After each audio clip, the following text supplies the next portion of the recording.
by the sound of violence. There's so many things, Josh, I don't talk about, but I know them all. I know where all the skeletons are, and I don't attack anyone, but there's reasons why Dana wants to have this story put forward. And I don't blame him. And I'm not saying he's a bad person for doing it. It's just that a lot of it's false. And it's a story that they came up with. It's his side that he wants to perpetuate. And the MMA media continues to perpetuate that because Dana has been able to control the MMA media. He did a fantastic job of scaring the hell out of him years ago.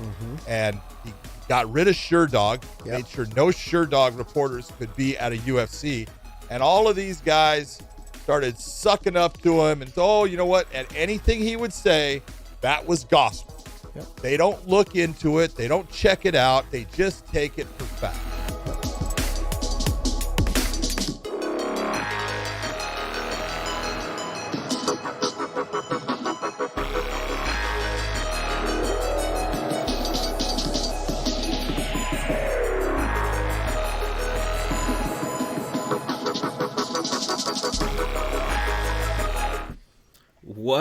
What up, everybody, and welcome back to yet another Sound of Violence podcast. We are an MMA podcast, to let you know the MMA podcast you should catch, skip, and can't miss each week, as well as we try and check out a new show. I am Pulver, and I am back yet again with my co-host, Chris Madaffer. What up, dude? Well, it's going well. Got good news for a new podcast. I actually listened to like 5. Oh, wow. Holy shit. I know.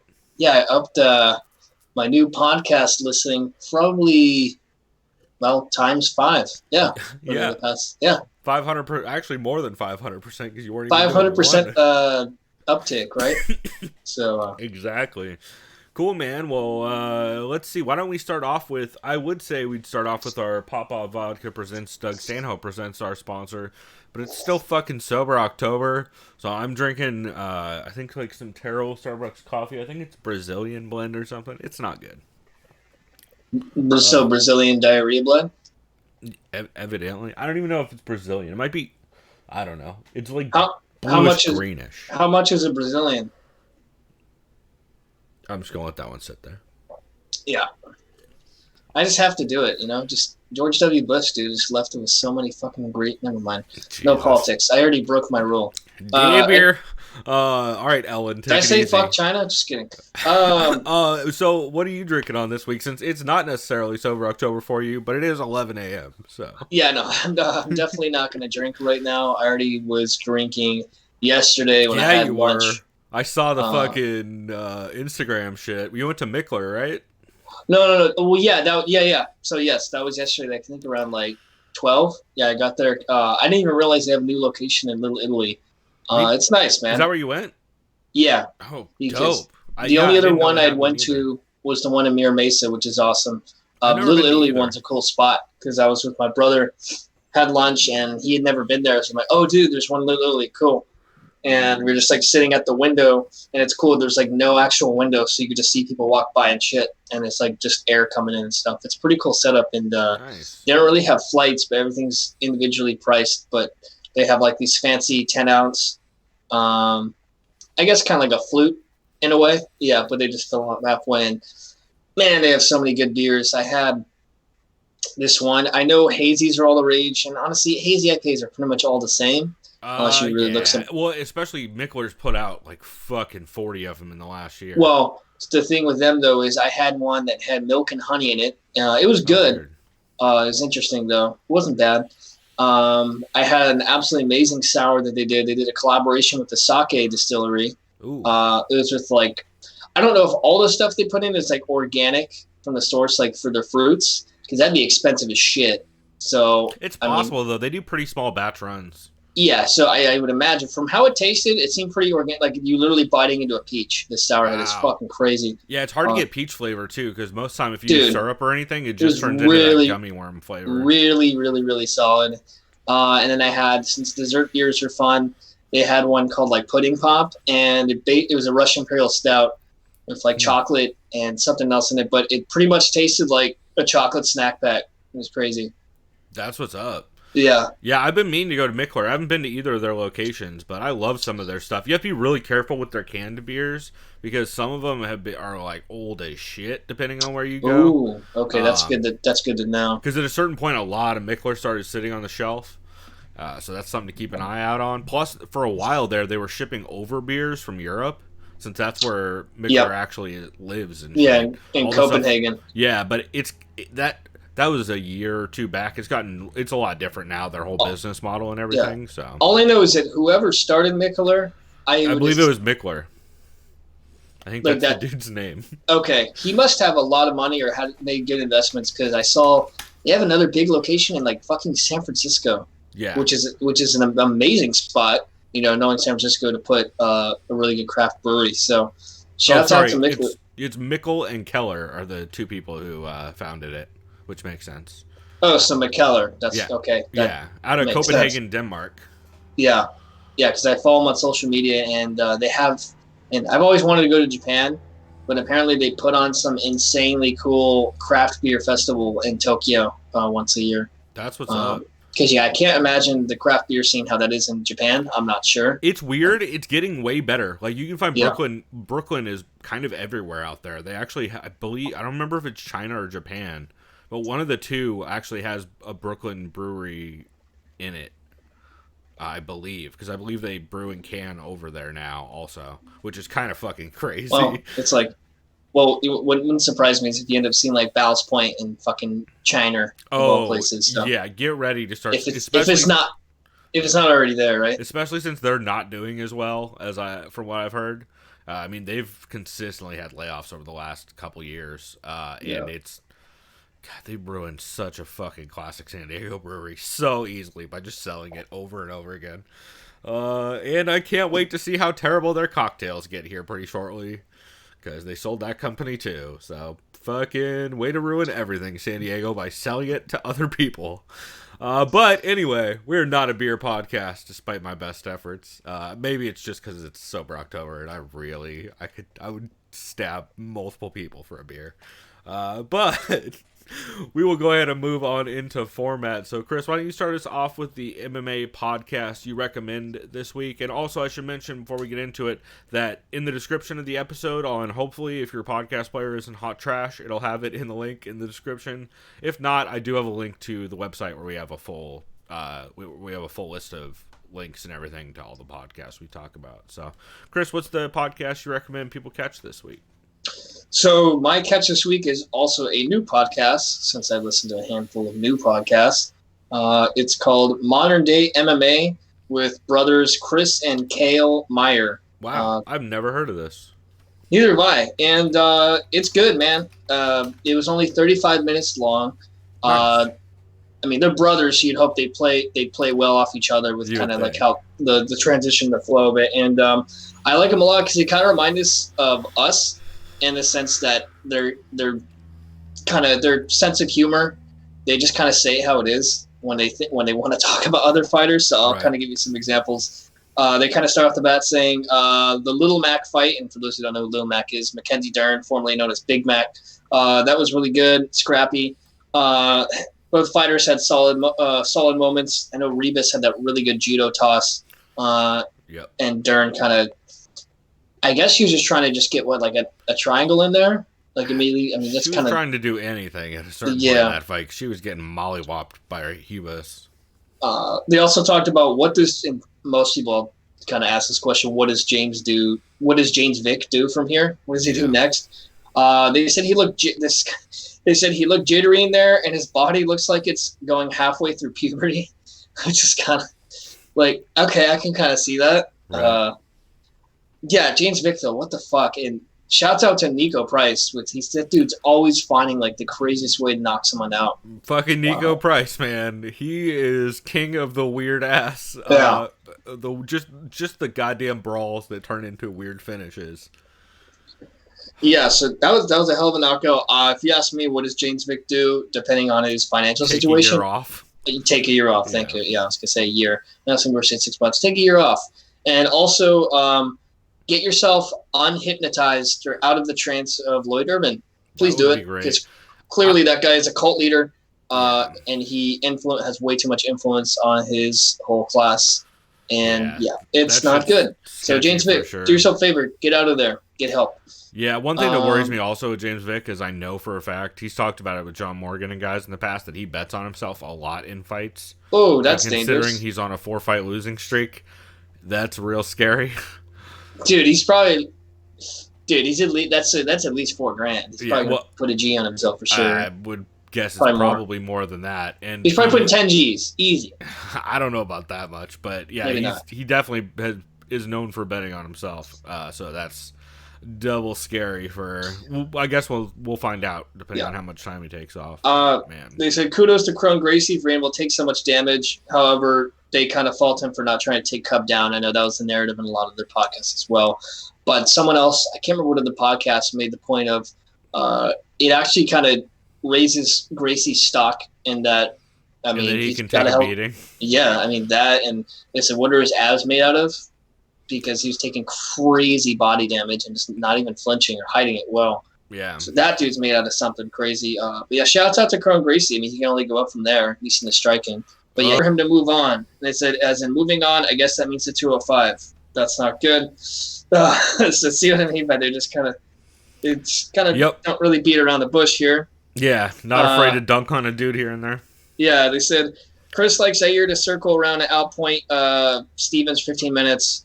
They said though if it was a 5-rounder, they both like Stevens, but they're split as KO likes Stevens, and we'll get into that in our preview as well. For sure.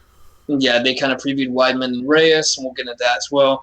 Let's see real quick. They talked about GSP versus Habib. A lot of people did because apparently GSP's been losing a lot of weight. He has, I get, apparently, like I saw pictures and shit, but it's probably just a new diet or a new fitness thing, so I really wouldn't put too much thought into that. Yeah. Also, people forget that GSP was not humongous for 170. Isn't he like 5'9.5" or something? Yeah. He's he's not Deron Wynn, but yeah, that still is kind of troubling. The fact also that motherfucker missed weight, like how? Not as bad as fucking Manny Bermudez, who moved up 10 pounds and missed weight. Oh god, yeah. But the point is, Darian Wynn really should be fighting at 170. Not even that. He really should be fighting at 155. If he can't make 185, he probably can't make 170. Yeah, I was saying based on his height, he's like what 5'6". I think he's 5'5" or 5'6". Like, what the fuck, dude? Like, I get it, but yeah, whatever. He's probably heard enough of that his whole career, and he's probably shut up. So, they briefly touch on Ali Abdelaziz, his 2 separate and new battery charges. He punched Abraham Kawa at the PFL event, and apparently there's a stemming charge with Colby. Oh god, that whole thing at the fucking the Palms Casino? I don't know. And then they ended by saying Ali's an attention whore and he caused 9/11, according to Conor. But they said I wouldn't put it past him at this point. But then again, they said, can you really believe anything that comes out of Conor's mouth? Of course not. So, fair. Yeah, that was my catch and one of the new podcasts I listened to. Give these guys a listen. Again, they're called Modern Day MMA. Nice. Yeah, I'm going to have to check them out. Also, Judo Bill in the chat brought up a great fucking point. Also, shouts to Judo Bill for doing Sober October as well. Although he's probably doing real Sober October where you don't smoke weed the whole time like I have been. To be fair, I took the first week off. I'm probably going to take the last week off, but get a little grumpy when I don't smoke weed. But anyway, Judo Bill brought up a great point, which is that maybe Vic bets that his fights don't go the distance.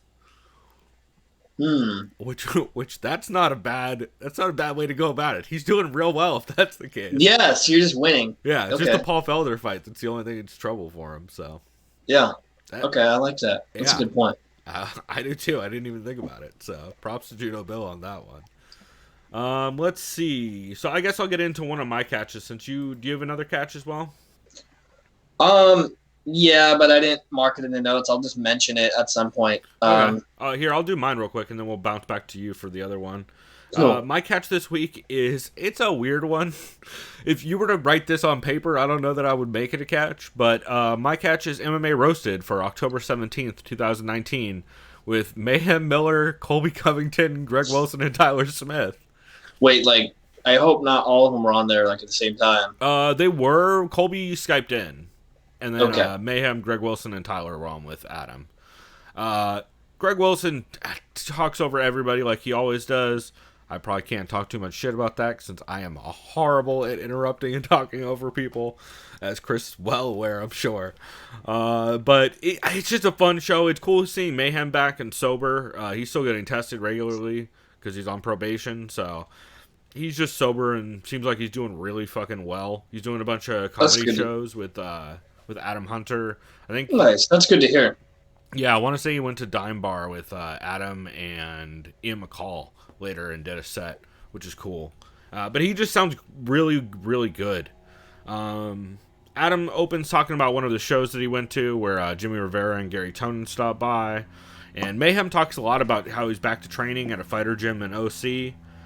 They talk about UFC Tampa, and they go into depth a lot on just kind of some technique stuff, catching Mayhem up on some guys he didn't know about. There's a lot of talk about how Mayhem back in the day just used to have too much fun when he was fighting. Because if you remember, a lot of the Mayhem fights, like when he's getting mauled by GSP, he's just laughing his ass off super bad. So it's a lot of him talking about how much fun he had. Now he probably should have taken it more seriously and not just been having a blast the entire time. So it's just cool to hear him reflect on some of that stuff. He talks about the technique behind the Vic upkick KO and how Vic is one of those guys where he had the dude so hurt and he just got a little over aggressive, hung his chin out over the top instead of circling around the legs and got clipped with that upkick. I was gonna ask too. I didn't really catch that fight because I think I was at work. How did Vic look? Did he look more powerful at 170? Because I would imagine it would translate well. Yes and no. He was getting clipped on the feet a bit when it started out, and then in a scramble, he ended up on top and was just banging on dude. And then, of course, Vic ends up standing over him, getting too aggressive and getting up kicked. But he was looking pretty good. Like we said in the breakdown last week, if Vic was going to have success, it was going to be on the ground, and he was definitely finding it. But, yeah, just got clipped. So it's tough to see. I'd like to see the dude take time off, like we said. Yeah. They talk a bit about the terrible reffing in the Gifford fight. Adam says that since he coaches kids wrestling, I think it's junior high, he's trying to get Mayhem a job there as a assistant coach, but they're like he's trying to talk the school into it and stuff since Mayhem's fresh out of jail. But they talk about how Adam has this student who is a straight-up ringer. Like, he has a mustache, and he's 17, allegedly. But the kid's evidently, and the kid's doing great. He's just, like, fucking dudes up. But evidently he has bad grades, so Adam's thinking about getting him a private tutor so he can keep him on the team. Which is super fucking sketch, but pretty hilarious. And then Colby Skypes in with his goddamn MAGA hat and his belt saying all kinds of crazy shit. He talked. One thing Adam Hunter brought up is evidently he's friends with one of the coaches. Colby evidently had a scholarship to OSU, to Oklahoma State back in the day, and got it revoked after a recruiting trip because he couldn't get along with anybody. And Adam brought that up to him, and Colby was like all surprised about it and was like, well, I don't play nice with others, bro. Fucking the fuck. It's real good. Well, I know he had a DUI his freshman year. I think it was at Iowa or Iowa State. Yeah, there's an article out there about it. You and I have talked about it. I don't know if we've explicitly said it on the show, but yeah, if you do some research on Colby's known for having trouble with other people. Yeah, I remember the only law. The only reason I found out about the article is when he was going back and forth with John Jones on Twitter like a year or two ago or some bullshit. Yeah, he got kicked out of Iowa State, didn't he? Yeah, and he ended up at Oregon State. Yeah, where he won. Well, when he got the whole All-American thing. Yeah. Which is what, you finished top 12, I think, in the country or so. I think that's how it works. I'm terrible with that kind of stats. I think it's top 12. Yeah.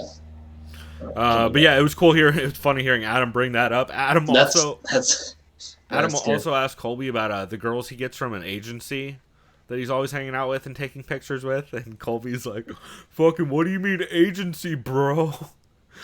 which is fucking hilarious. And by the way, Colby is clearly friends with an agency because he was at that, what I would like to say, the most legendary MMA show of all time, which is the Chatterbait MMA show that was hosted in Florida. Then Colby showed up. Or what was that, or like Cam Soda or some shit? Oh, no, like it was that? Cam Soda. That's what it was. I knew it was one of those fucking shows. Fucking Chatterbait. Yeah, it's all the same bullshit. Yeah, no, Cam Soda, fucking, it's the worst. I wish there was video. I don't know if there's video of that anywhere, but that show was a goddamn catastrophe. I think we actually got quoted in it. It's almost like you want to like just fuck. Not when you just like go to that and you just fuck with everyone. You just go up to, you see a porn star, like, but you're just pretend you're oblivious. Like, hey, don't I recognize you from somewhere? Can't really, Well, considering they were all there just like twerking at the camera the entire time during the event. Fucking ridiculous. But oh my god. But Colby was at that thing, and those are notorious dudes down in Florida. So fucking Colby definitely knows an agency, but it's funny to hear. Yeah, I mean, it's no surprise. Nothing surprises me if you're a Florida man at this point. Exactly. Speaking of Florida man shit, Colby also says that they're like, "Oh, was Dana White with you at the White House?" He's like, "Yeah, unfortunately, Uncle Fester was with me." He's fucking dunking on Dana still. Shocking. And then after that, I mean, it's just a bunch of Colby shit after that, which kept cracking Mayhem up, because that was the first time he'd heard Colby really talk. And so Mayhem's all about Colby. He thinks he's fucking hilarious. Because to be fair, Colby was roasting the shit out of Adam Hunter the entire time. And Adam had not a lot of comebacks. It was pretty great. Really? That's funny. Yeah, it was pretty goddamn funny. So they do that, and then they preview UFC Boston a bit, and Mayhem jokes about how all the fighter names sound super made up nowadays. Like Meatball Molly McCann and fucking Boston Salmon. He's like, these are fucking made up names. You guys are just messing with them. I just realized, isn't he fighting tonight? That's hilarious. Boston Salmon in Boston. Well, kind of had to do it. Yeah, I guess. Some fucking Joe Silva-ass matchmaking, but for sure. Cool, man. Well, let's see. You had another catch for this week, right? Yeah, I'm going to mention Heavy Hands. Yeah, it was really good. Yeah, I know Heavy Hands mostly is just kind of like breakdowns, but I could save most of this like we do for the preview. I like that at the beginning of the episode, Connor realized he says hello twice every time in his intro. That's right. That's like one of those things where every once in a while I forget that I say what up at the beginning of every intro. Yeah, I'll save this mostly for the preview, but it was good. It was a good one. They really broke down the main event. I don't want to say it was. They kind of found a lot of different angles to kind of give an idea of how you can side with either pick. Yep. So they're pretty objective. I liked it. I thought it was a really good breakdown.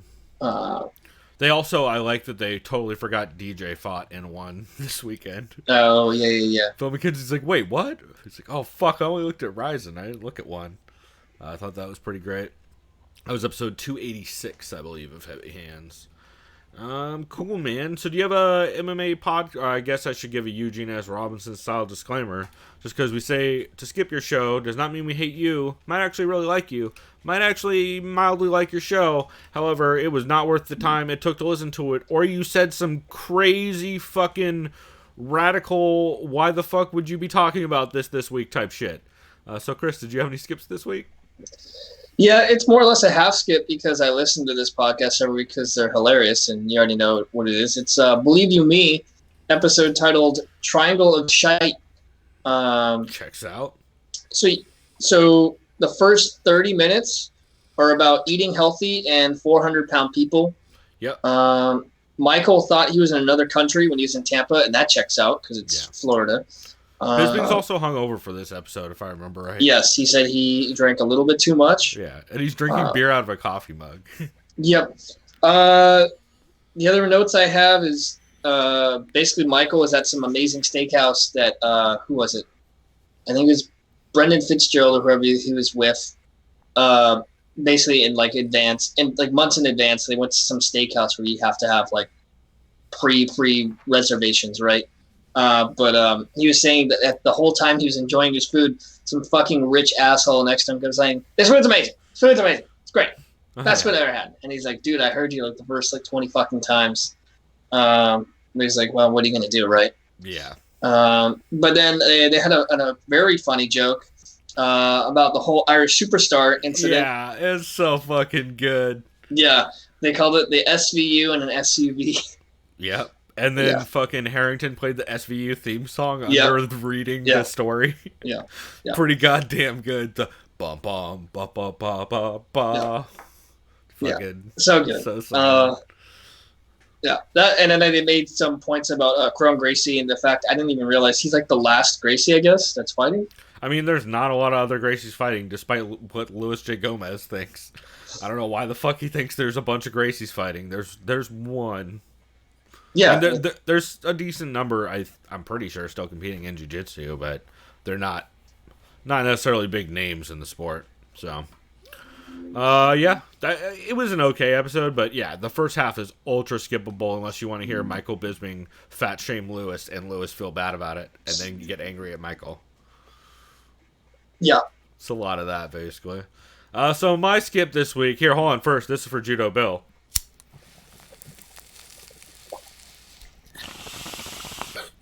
Anyway, Judo Bill's in the chat saying he wishes he could smoke weed, so I figured I would just rub it in. So my skip for this week is fucking MMA Junkie Radio, episode 2993. We tweeted out at the beginning of the week. Here, I'll pull up our original tweet so I actually quote myself correctly.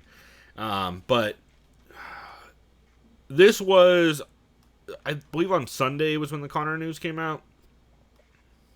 I believe. I think it was Sunday, yeah. I think you're right. And so on, what day was it that I tweeted it out? Oh, God. Oh, here you go. On the 14th, which was, I guess it doesn't really matter, Monday, I wrote, Dear MMA Podcast, today is your chance to bring up the accusations and be a responsible outlet. It's a very simple way to prove credibility means more than access. Don't fuck this up. You'd be surprised how many goddamn shows fuck this up. But that was not the most egregious. The most egregious was my follow-up tweet, which was, at the very fucking least, don't discuss who his next opponent should be for one goddamn week. And MMA Junkie Radio cannot follow those goddamn instructions. Yeah. They did an entire episode talking about Conor saying he wants to fight Frankie, which I only don't blame more podcasts because this news came out on Wednesday and a lot of them already recorded. I feel like a lot more shows, probably even shows today on Friday when we're recording this, are saying all kinds of fucking ridiculous misty shit and not bringing up actual important shit. And the most they do is reference personal troubles that Conor is having outside of the cage. And then they just continue to talk about whether Conor should headline or not the event that he's going to fight Frankie Edgar at. It's fucking unconscionable. It's absolutely fucking not cool. Yeah, hold on a second. I just heard some loud bang. Hold on. What the fuck? All right, well, Chris goes and checks on a shooting victim.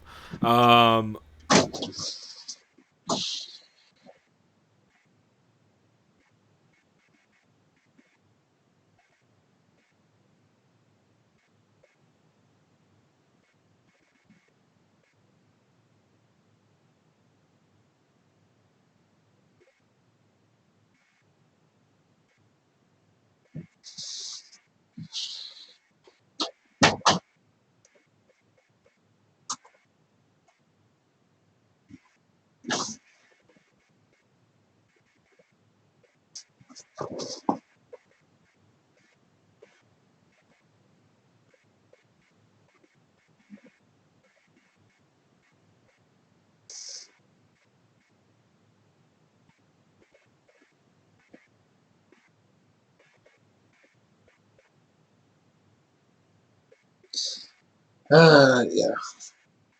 I like the weigh-in, though. I like how Stevens had the goggles. And then, evidently, I guess, Yair pulled out, like, a nail file and started filing his nails. Okay. Like, you really shouldn't be talking any shit, Yair, but all right. Oh, that'd be great. Or just kicks him right in the balls. I don't know.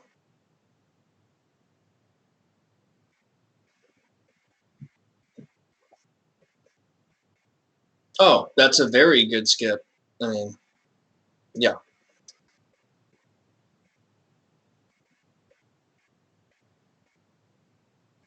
Yeah, what the fuck is it? Right here. Oh, it's another new podcast. And I've seen this before, and I should have listened to this a long time ago. Very high production quality. It's called State of Combat with Brian Campbell from CBS Sports. Really good.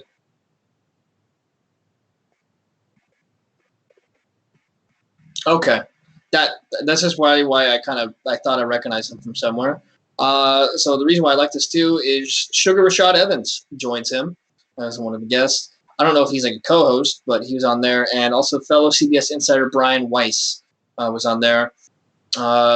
They mostly talked MMA, but they kind of went over. I'll just get into the notes. That's a pretty good note. So let's see. They asked Rashad, of course, do you have any interest right now to return to the cage? He said no. He's training, getting his body right. I don't think he should return. I don't know if he's like formally retired. Whoever the producer is does a good job at getting sound bites, because whenever Rashad would make a point of something or he mentioned something, they bring up a sound bite of Rashad in the past that had to do with what he said. Whoever the producer is pretty fucking quick with that. They briefly, all they had to say about T. Ortiz's next fight is what the fuck and no. That's all they had to say about that. Last week's main event, they said Joanna looked fantastic even with a balloon foot throughout the fight. Her fucking foot was ridiculous. Also, shouts to Judo Bell for saving my audio, since I just realized when you walked away, I muted me, not you. So that's a great move. Oh, cool. Yeah. They talked about the current state of the women's 115 division. They said Joanna has a massive reach advantage over most 115ers except for Rose. So they said that's kind of why you saw Joanna being able to keep Waterson at bay, just from distance.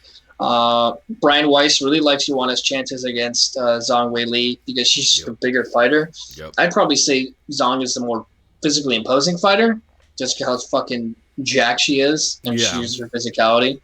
But I don't know how much shorter Zhang is than Joanna.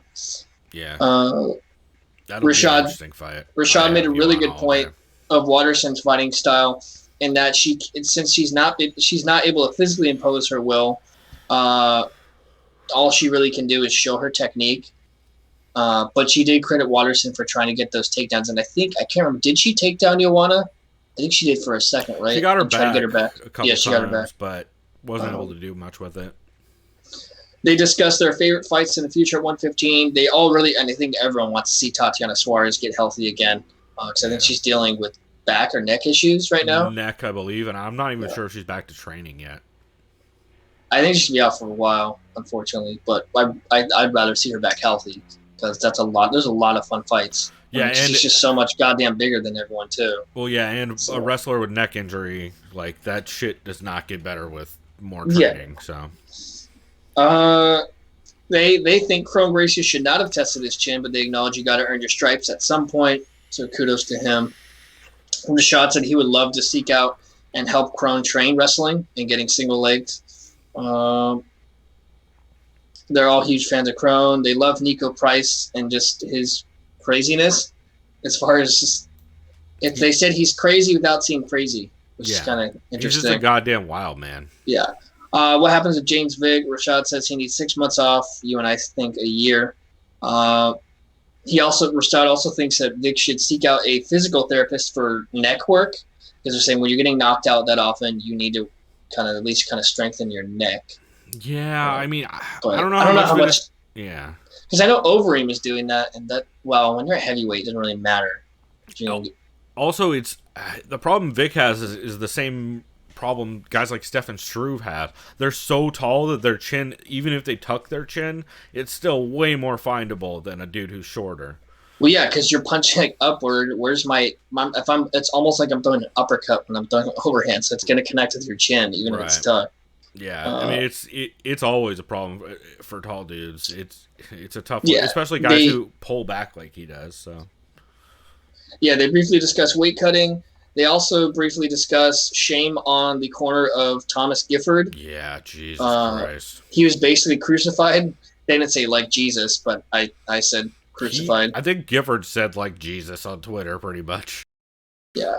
But that was really bad. Yeah. I almost stopped watching the card last week after that fight. They briefly discussed the PFL tournament.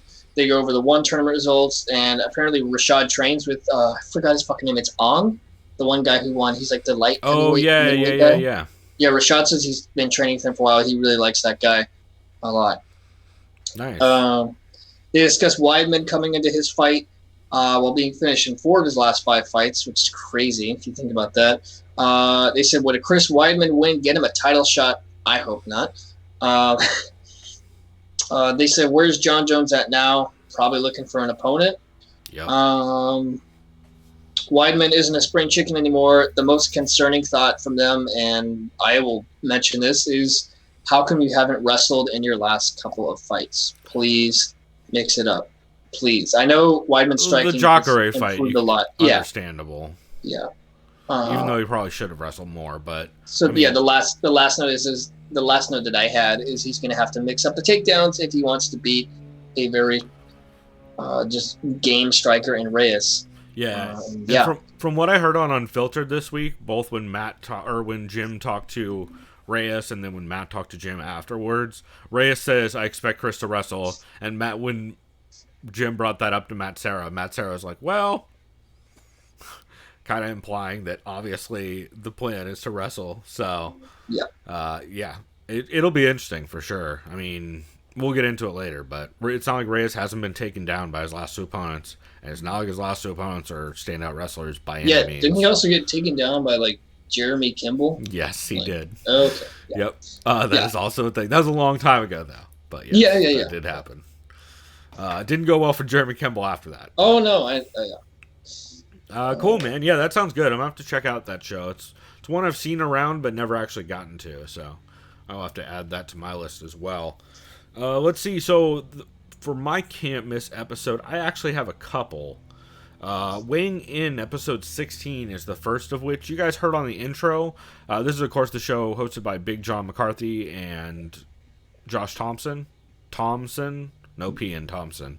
I always fuck that up. But weighing in, episode 16, you guys heard on the intro that John dunks on the MMA media for basically just saying whatever Dana wants after he blacklisted Sherdog back in the day. Shouts to Josh Gross and Loretta Hunt specifically. So it's a lot of that. It's a lot of Big John addressing the stuff that Ariel got all his feelings all hurt about on Twitter, which he clearly did. And John's like, I wasn't trying to be mean or hurt Ariel's feelings or anything. He just wasn't around and was perpetuating a myth that's just incorrect. And as a journalist, you would think he would reach out and want to correct himself if he was wrong, not fucking argue on Twitter. Which, yeah, real good point. And he talks about how essentially Ariel's validating the lies pushed by Zuffa that the former regime SEG was running from regulation, when in fact the first event that John McCarthy got licensed for as a ref was all the way back at UFC 15 in Missouri. So it's kind of fucking crazy. Also, he mentions Chuck and Tito. He's like, Tito fought on a regulated card in like the 20s. I believe it was actually Tito's first. I want to say it was his first fight. The one that he didn't get paid for because he was still in college.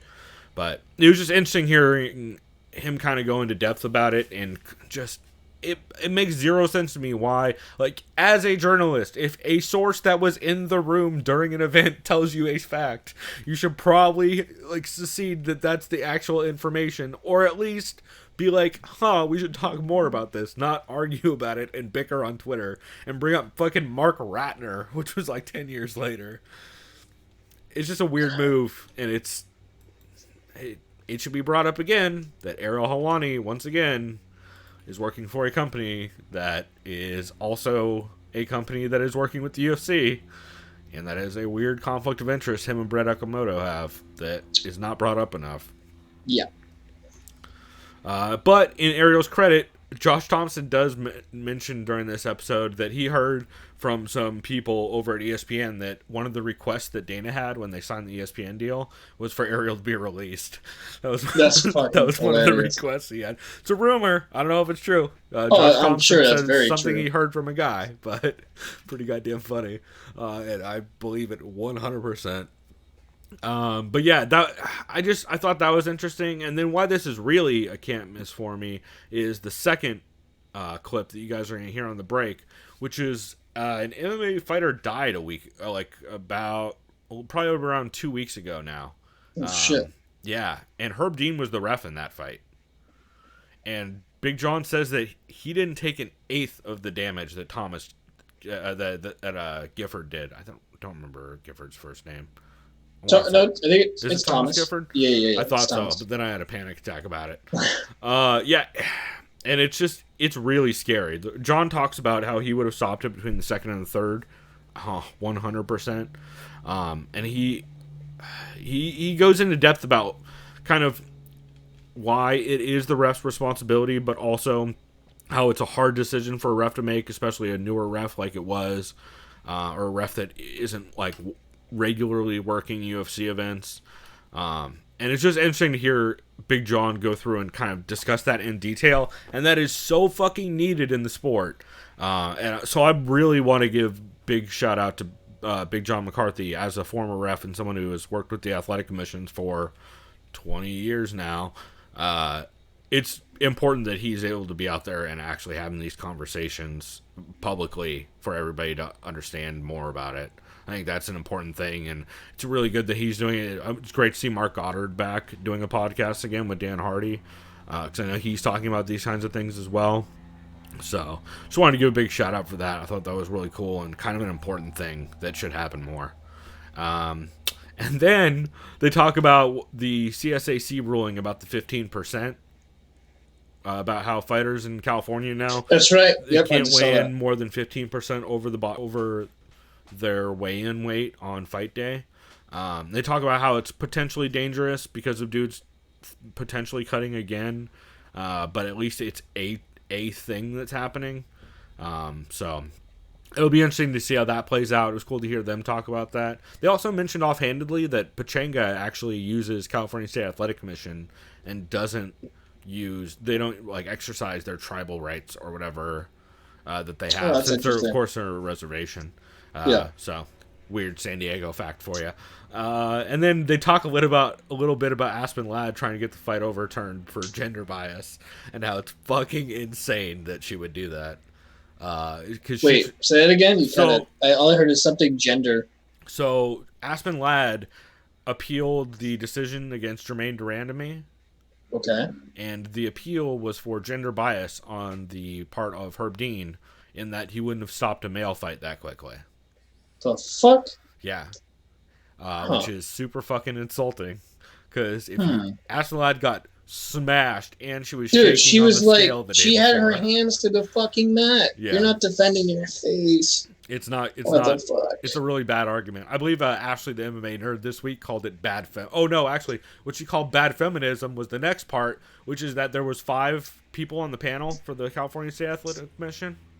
2 of the people on the panel were women. 3 of the people were men. The 2 women voted in favor of Aspen Ladd, which, as Ashley, the MMA nerd, put it this week, it's just bad feminism. So yeah, it's fucking ludicrous. They should probably not be allowed to make decisions about fights. As any dudes that would make that decision probably shouldn't be allowed to make those decisions anymore. Yeah, no, not at all. Also, it's not like there are cases where you can make that argument. This is absolutely not one of them. So I don't know. Sure not making Aspen Ladd more likable. We'll put it that way. And then they talk a bit about the ESPN top 25 fighters list under 25 that they put out, and how actually a fair number of Bellator and One fighters were on the list, which is cool to see. So that was a really good episode from Big John and Josh Thompson on the weighing in episode 16. I will quickly get through these other 2 because they are also both fucking fantastic, but I don't want to dwell too much on this because the last thing I want to do is talk more about this motherfucker. But Fernanda Praches, oh man, I wish I could not butcher her name, but the harder I try not to butcher it, it's you just just talked about feminism and now you butcher. I'm just kidding. I know. God damn it, I'm a terrible white male.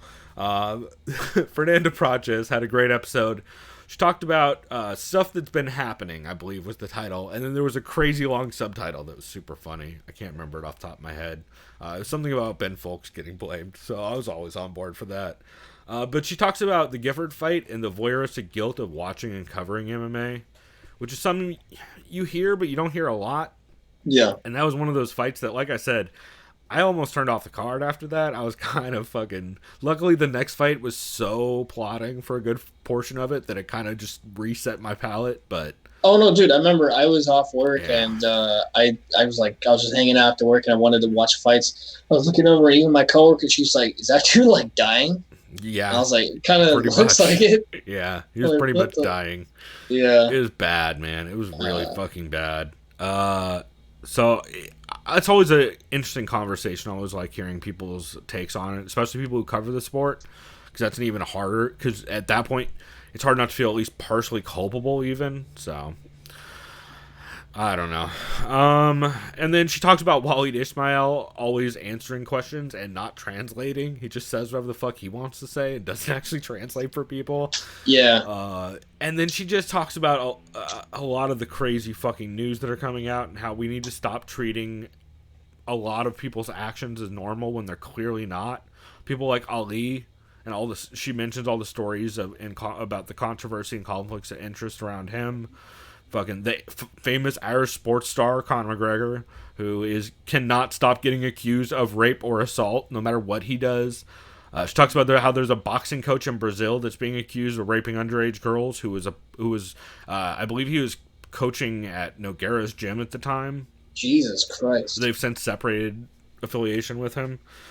Helio Gracie's granddaughter being on a show talking about how she's been assaulted by 2 BJJ players she dated, one of which was an MMA fighter. Stuff like Greg Hardy and Anthony Johnson. And it's interesting that she brings it up in the context of it's something we need to stop just treating as normal. You know what fight I would love to see? I hate to interrupt you. Let's do Rumble versus Hardy, because you get 2 assholes and one of them's getting knocked out. Well, clearly Hardy's probably getting knocked out, but I mean, that's the thing too. I always forget, why do people celebrate Rumble? Is it because he's like a likable, nice guy? Like, the dude doesn't have a good track record, and people forget. Yeah, he sure does. I'm just saying, maybe it's because he's really nice in the cage, right? I mean, and humble. Well, I don't even know that he's that nice or humble in the cage, but he sure mollywops some people, which definitely doesn't hurt.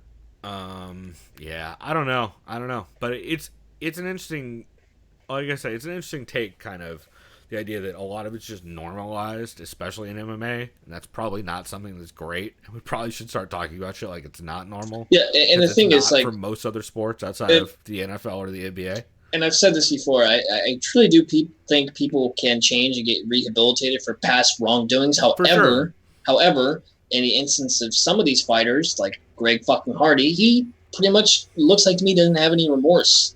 Yeah. And that's insanely troubling. So that's why we'll always continue to say, fuck that guy. Yeah. And also, that's the only reason why. Fuck all the writers who keep talking about his redemption story.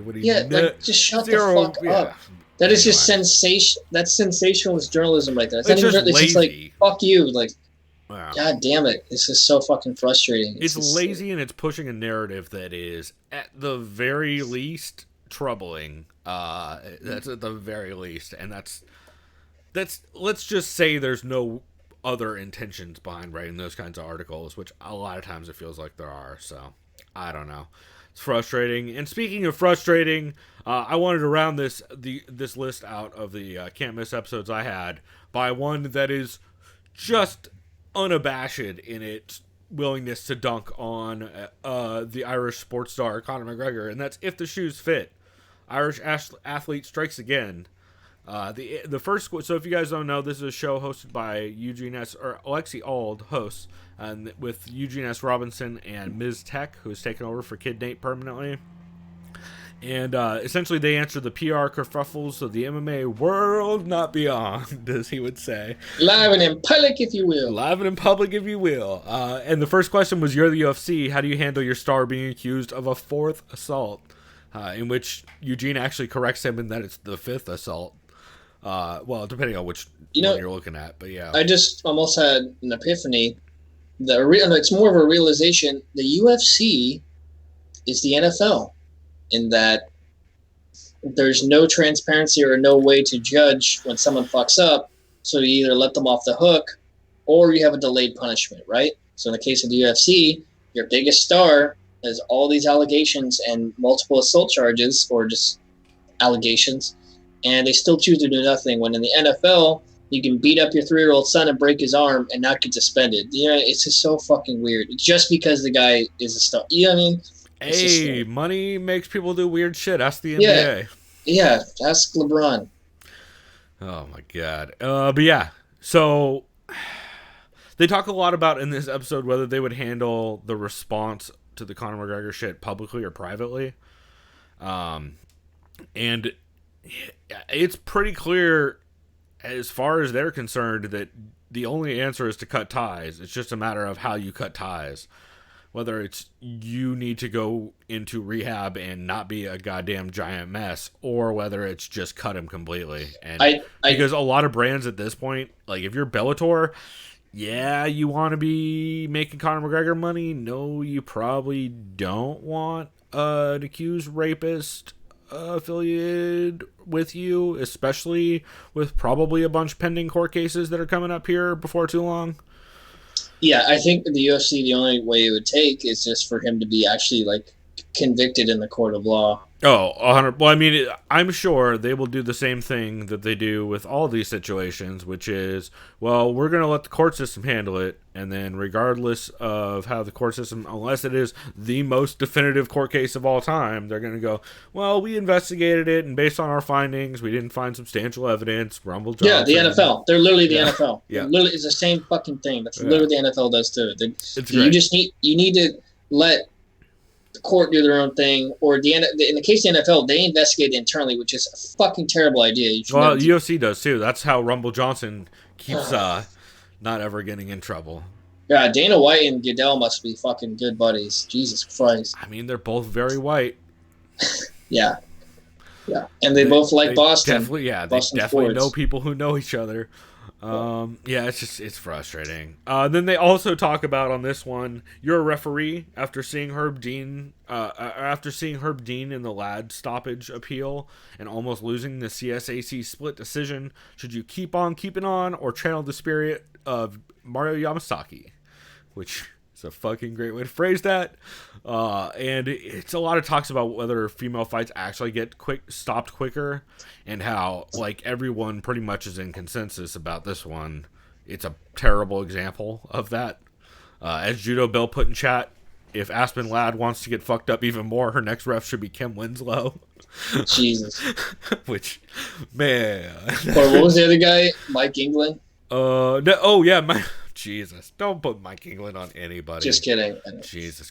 Ruined Tanya Evinger's career as far as I'm concerned. It was all downhill from there. And then let's see. On that episode, they also did Tech Nitpicks, where she argues that it's probably time for ring girls to go. And just it being a weird thing when you think about it, outside of just it being accepted because it's been a thing for so long. Like if you were to start a sport today, you probably wouldn't think like, we need between rounds hot chicks carrying numbers. Like it's a weird thing. I don't know if I really have an opinion on it. I guess I'm kind of indifferent. I'm very new. I don't even know. I'm neutral because it's like you can make the same argument for cheerleaders in the NFL. She actually brings that up, and how the NFL has pretty much gotten away from cheerleaders. Like the Dallas Cowboys cheerleaders were like celebrities back in the day, and now it's like, can anyone name a Dallas Cowboys cheerleader from the last decade? I don't know. It's an interesting conversation to have for sure. I don't really I don't even notice ring girls really. The only time I ever notice ring girls is when it's Elias and Invicta, because it just stands out. Oh, yeah. But Or it's like if the cameraman's literally like zooming in on him, like yeah, it's like okay, right? If the cameraman's crazy, just a crazy weirdo. But yeah, I don't know. It does nothing for me, so I don't really care either way. But I get why everybody else cares, I guess. Yeah. I don't know. And then Eugene talks about how everyone's jockeying for position in the Lost Battalion between Ioane and Jacek and Weidman and Till. Everybody just saying all kinds of crazy, misty shit. But Rumble Johnson joined the Lost Battalion, so that is absolutely worth checking out. Because Rumble Johnson's just been saying crazy shit. And yeah, it's just a really solid episode overall. All three of those, Fernando's weighing in with John and Josh, and If the Shoes Fit, all three were great examples of podcasts that will tell you uncomfortable shit that other people are not willing to say out loud super specifically. Oh wait, hold on. Now here's a great segue. I'm gonna ask the question that Bill asked in chat. And then we're going to get an answer 4 minutes from now. Juno Bill asks, "How you know how I know you're gay?" And I don't know how, but I bet he has a great answer here in a minute. Is it the fact that I'm sober during October? Because I think that makes both of us gay, sir. I mean, I'm sober right now, so I'm gay as well. Oh, wait, I just realized it's the ring girl thing. It's because I don't care about ring girls is why I'm gay. No, I think it's because you said I noticed Elias Theodoro? That's why. Yeah. Also a very good argument. Yeah. To be fair, he has the flowingest locks of all of them, so... Yeah. Not a bad-looking man, if I might add. No. He looks good getting off the bus. Oh, boy. Well, now that we were completely sidetracked, thanks to Juno Bill, which, to be fair, that's fucking hilarious. It's like the cat's out of the bag. That's right. The super gay cat's out of the rainbow-colored bag. So let's see. So, Chris, you said you had a couple new shows that we haven't touched on. Yeah, right? I know. I don't want to kind of go crazy on, or just, let's see. So Scraptitude with Jeff and Tim. So they cover boxing. Hold on. You're gonna have to spell that one. Scraptitude. Like attitude, but with scrap in the front of it. Yeah. Is that okay? Yeah. Okay. I'll say this: they cover boxing and mixed martial arts. Pretty much all they covered was boxing. And it's great. If you're a boxing fan, these guys are very, very well versed in. They fucking cover almost every weight class. They talked about Errol Spence, the welterweight champion. I know he defeated Sean Porter like 2 weeks ago. He was in a crazy ass car crash in his Ferrari, and he was ejected. And what I didn't know is no broken bones. Like how? Probably drunk. Honestly, that's a lot of times. It was at 3 a.m. Yeah, a lot of times when people avoid injuries in car crashes, it's because they're hammered. Because you relax. It's a weird thing. It's a weird stat. Lucky guy, he had some chipped teeth. Other than that, they're just saying based on literally if you look at his car after the fact, like how the fuck is he unscathed? Yeah. They briefly talked about Triple G versus Sergey Derevyanchenko, great fight, that kind of thing. But yeah, most of it's boxing talk. I just got to give them a shout out. I'm gonna tune into them again. I like boxing still, kind of hesitantly. You know, it's for me, it's always matchup based nowadays. Yeah. Even though I go in with caution because well, you know how boxing is. Matchup based and like fucking Jesus, judges really try and ruin boxing all the goddamn time. But I listened to another podcast called Mind of the Warrior. I initially thought it'd be purely MMA, except that, and this was pretty informative. It was with Dr. Mike Simpson. Simpson's a former airborne ranger and special forces operator. He mostly just talked about physical training in the Army and like health and wellness, stuff like that, and like military combat. It's kind of interesting. So I kind of marked it as off topic, but if you're a military veteran or active military, I would definitely give that a listen. Or if you're interested to see kind of how the military trains in physical combat and physical training, it's a decent listen. Yeah, I think Elliot Marshall has something that's like kind of along those lines, if I remember right. His is more like on the mental side of it, but he has a lot of those types of dudes on. Okay. And then the last one I have that's a new podcast. This one I liked. It's called Southern Scrap Nation, just with one guy named Daniel Jonas. He really likes the prelims for tonight's card. Yeah, they're kind of fun. Highlighted a lot about Darian Wynn. I said it's crazy how undersized he is physically, but he makes up for it with his explosive wrestling and reach. helps that he's at AKA and trains with Daniel Cormier and Habib and all those killers that are all those killer grapplers. Talked a lot about Macy Barber. He says it's kind of, I mean, he understands she's only 20. He says it's crazy that she talks about how she would, and she said this in an interview. I can't remember who sat down with her. There was like an ESPN thing. She had like a 40-minute interview, but apparently she said, I would dominate Zhang Weili and I would beat Shevchenko in a back and forth match. It's like, I hope you mean that potentially and not now. Other than that, that's kind of, it's good you have confidence in yourself, but it was kind of off-putting to him. It's one of those things where it's like fighters have to have that level of confidence. Yeah, you kind of have to drink your own Kool-Aid, right? But also, you don't always have to just say it out to the public. Yeah. Like, that is borderline future Misty type shit. Yeah. Yeah, that sounds interesting. I'm going to have to check out Southern Scrap Nation. I don't know that I'll check out Mind of the Warrior, but that's all the mental coach stuff just bores the shit out of me. Maybe it's just I don't do well with motivational speaking type shit. It's probably you're not a Tony Robbins guy? Yeah, I was just about to say it's probably why I don't do well with churches either. But yeah, but the specifically Southern Scrap Nation sounds interesting. Does the dude have a great accent? Because with that name, it seems like he should. Dude, he's from North Carolina. He's in Charlotte, so he's not like southern, but he's got a touch of an accent to him. Yeah, a little bit. Yeah, I dig it. Cool, man.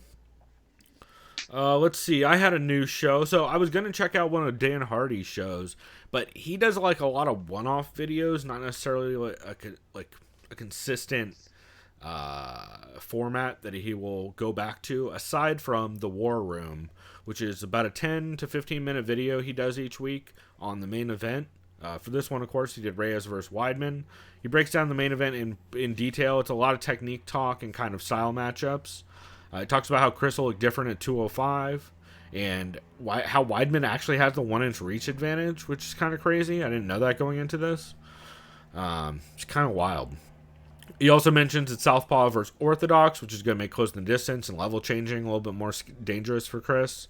And he talks about how Chris can't get backed against the fence. It's just a good technique breakdown. Dan Hardy's very good at that stuff. And if you want a quick, succinct breakdown of main events, it's definitely a show you should check out on his Full Reptile YouTube page.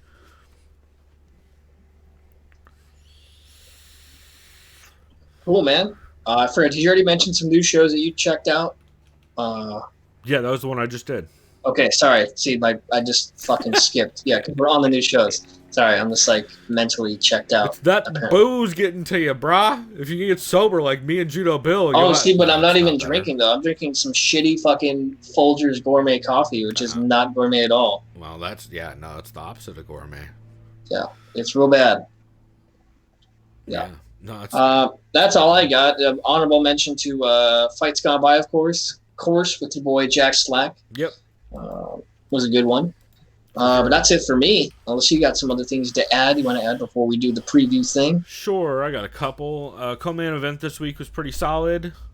I liked that one quite a bit. Fits in a Fighter, episode 15 with Walt Harris was really good. They kind of go into his background and how he used to be an ecstasy dealer and almost ODing, shit that. Fighting 25 times as an AMI, all kinds of crazy stories. So, I'm telling you, Fits in a Fighter is really good. He gets crazy stories out of people from their background. And fighters all have crazy stories. And this is Brendan Fitzgerald, right? Yeah. Okay, yeah. So, definitely recommend that one. Submission Radio, episode 196 was solid with guests Ben Sassoli, Ben Askren, and Colby Covington. They also brought back the Timothy Johnson mustache movie reviews, so that's worth checking out. Behind the Paywall for October 17th, 2019. That's the show hosted by Jeff Sherwood and TJ DeSantis. This honestly could have been a catch for me. It honestly could have been a can't miss for me, but it's just them being super nostalgic about Sherdog Radio Network and the early days of Sherdog. So for a lot of people, it's not going to be great if you didn't listen to podcast stuff back then, but it was pretty cool. It also was kind of all over the place. TJ talks about how he feels bad about producing the show where Kron said that the Earth is flat, which I thought was pretty funny. Oh yeah, didn't Cub tweet out saying the Earth is round? Yeah. That's real good. They also talk a bit about how Ollie still hates TJ because Breen talks shit about him once on the radio, which is hilarious. MMA Vivisection was really solid. Protect Your Neck, episode 153 was really solid. Heavy Hands we talked about. Anakin Florian, episode 221 was pretty good. You got to figure Kenny Florian, very excited about a UFC Boston card. So, bunch of fucking accents going fucking heavy, dude. UFC Boston. Fucking Boston. God damn it. Yeah, there's a lot of that. There's a lot of fucking Ray Longo. Chris Weidman. Yeah. Fucking all the long vowels. Severe MMA, episode 231 was solid. Sean Sheehan doubles down on Krone's awful striking, which hard to argue with, because he basically got clubbed in the head a whole bunch during that fight. And the terrible stoppage and corner in the Gifford fight, and how the main and the co-main were huge mismatches, both on paper and in actuality. So, talk a bit about that. They also did a Severe MMA Podcast Premium, which is really good. Sean Sheehan talks about, or Shawnee Podcast, as he's more well known, talks about MMA's pro wrestling roots and the effect Brexit will have on MMA, which is pretty interesting. Okay. Eurobash, episode 56 was solid, with Pete back from Australia and Niall back from being sick. Our MMA show, the breakdown of Joanna versus Watterson, was really good. Really honest assessments. So wait, this is Jimmy Smith's like our MMA? Because every time you say our MMA, I think of Reddit. I'm sorry, I'm getting so confused. Our MMA show with Jimmy Smith and Ryan? Ryan, that's right. I always forget Ryan's last name. Who also sounds like Jimmy Smith. Yeah. Doesn't help. Right, a little bit, yeah. Let's see. So yeah, that was a solid one. They actually had pretty solid assessments and criticisms for both Krone and for Watterson, which I thought was pretty interesting to hear. Ryan also brings up a great point that it's a terrible idea to have an alarm sound as a walkout, like Krone did. Wait, what was this? He did he uses the Purge song, the Purge siren as his walkout song. Dude, I don't even know if I ever saw the Purge movies. They're not great. It's basically just a siren from those movies. You know, the whole plot of those movies is like, it's the day where you can kill people or whatever. Yeah. Oh no, that's a terrible idea, because if I'm in the stands, like, what the fuck is going on? Well, that's the thing. He's like, how is that not a fucking fire code violation to do that? Which is a great goddamn point. I didn't even think about that. Adam Carolla show. Here's one I don't normally talk about. Adam Carolla show, October 19th, 2019. For part one of that date, he had director Micah of the 30 for 30 in studio. The Chuck and Tito 30 for 30, along with Chuck and Tito are both in studio together. Oh, nice. So it's pretty interesting. They talk about Habib being a beast. Adam talks about how he's made a bunch of money off betting on Adesanya. The importance of goal setting. Tito just keeps butchering every fucking word. They talk about a lot of talk about deadbeat dads and stuff like that. It's pretty interesting. And we talked about Believe You Me, where Bisping was hungover. So those are the ones I had for this week. Did you have any well-rounded shows in co-main event style? Do you have any shows that you recommend that are not MMA related? No, it's kind of ironic. I usually have one of those, but since I focused on new shows, I don't have any well-rounded ones. Understandable. Since I have been reading The Corner, the David Simon book, I have also been catching up on... I looked up a couple podcasts on The Wire. The Wire Stripped, which is hosted by Kobe and Dave, and I also checked out Unspoiled The Wire. They're pretty good. It's basically just recap shows. Like, they're going back through and watching The Wire, which is still the greatest goddamn TV show ever made, and I'll fucking fight you if you say otherwise. But what about Sopranos? You can fucking put those boring white men in the goddamn ground, as far as I'm concerned. Yeah, those fucking guineas. Oh shit, you know what? No? So Keyboard Warriors MMA just dropped in chat, and he says that evidently when the Krone used a Purge walkout siren in Phoenix, there was a bit of confusion in the stands. Oh no. But then he says, but then again, Arizonans panic when it rains, so it doesn't take much, which is That's real true. Good point. Being in San Diego, we are well aware of people having just fucking freaking out anytime it gets wet outside, so... Get prepared when the temperature drops to a very, very, very cold 60 degrees, right? Oh, I know. As long as it's not goddamn 85 like it's been every day. I know. If it's 60, I might just have to put on a fucking beanie, right? And a scarf. Yeah. And a big-ass jacket. Yeah, maybe I'll have to find a jacket since I haven't touched one in 6 months. Yeah. But yeah, The Wire script is really good. Kobe and Dave are two British dudes. I listened to the first episode of that show, and they're just walking around England, kind of doing a recap of the first episode, and they play some clips and interviews they do with cast members like Bunk and Lieutenant Daniel, stuff like that. And then Unspoiled is two women who essentially one of them has never seen the show before, and the other one's a big fan of the show. So they just go through and watch each episode and kind of talk about stuff they liked, talk about kind of themes and stuff like that. It's really good, but then again, The Wire is really good. So I would imagine it's pretty hard to do a bad show about The Wire. Oh, no, 100%. You've seen The Wire, right? Yes. Yeah, Okay. I saw Thank God. seasons 1 through 3. I think 4. The 4's the one with all the kids, right? Like their story. I think so. Yeah. I always mix up if 3 was Amsterdam or 4 was Saw it a Amsterdam. long fucking time ago, but I read. What's my favorite season? I know usually people say, what is it, 5? Because I don't know if I saw 5, but I'd probably say 2 is one of my favorites because it's so different. You like the dock worker season? Everybody hates that season. I don't know why. It was different, man, because it's like you don't have that many shows really kind of showing like the marine, like the port stuff, right? I don't know. I thought it was different. No, I mean, some of those characters were annoying as fuck, like that scrawny motherfucker, that little Greek kid or Polish kid. That kid was annoying as fuck when they were dealing with the Greeks, but the that kid's a loose workers in the cannon. bar in the morning is my fucking favorite, though. There's some great bar scenes in that scene. Well, yeah, the kid gets up, whips his dick out, starts like pissing, like on the bar or some shit. All kinds of God. That show's so good. Oh, yeah. I'm gonna have to go rewatch that after I finish this book, but yeah, those were really solid. Also, I feel like there was some. Oh, Bert Kreischer did a Something's Burning where he did a burger cook-off against Sebastian Maniscalco, I think. Anyway, it's pretty funny. So that's worth checking out. And then other than that, I think that's all I had. So we're going to go ahead and take a break. And when we come back, we're going to talk about... we're going to give our picks for this... Actually, for the card that's starting in about 2 hours for this UFC Boston card. So we'll be back to do that, dude, in a second. And in the meantime... You guys can catch this clip of Big John talking about the unfortunate passing of a fighter recently. So, check it out.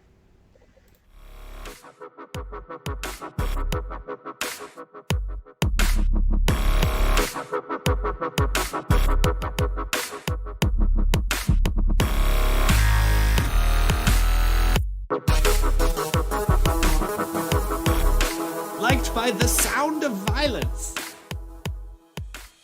I want to point something out. Just recently, in fact, about a week and a half ago now, we lost an MMA fighter from a fight.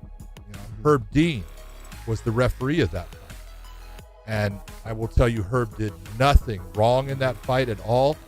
I don't care who would have been refereeing that fight. That kid had to come into that fight with some type of injury, been knocked out, something happened in training. I don't know what it was, but he ended up dying of a subdural hematoma, and he took not even 1/8 of the damage that Thomas Gifford took in this fight with Mike Davis. Not even 1/8. And I probably even less than that.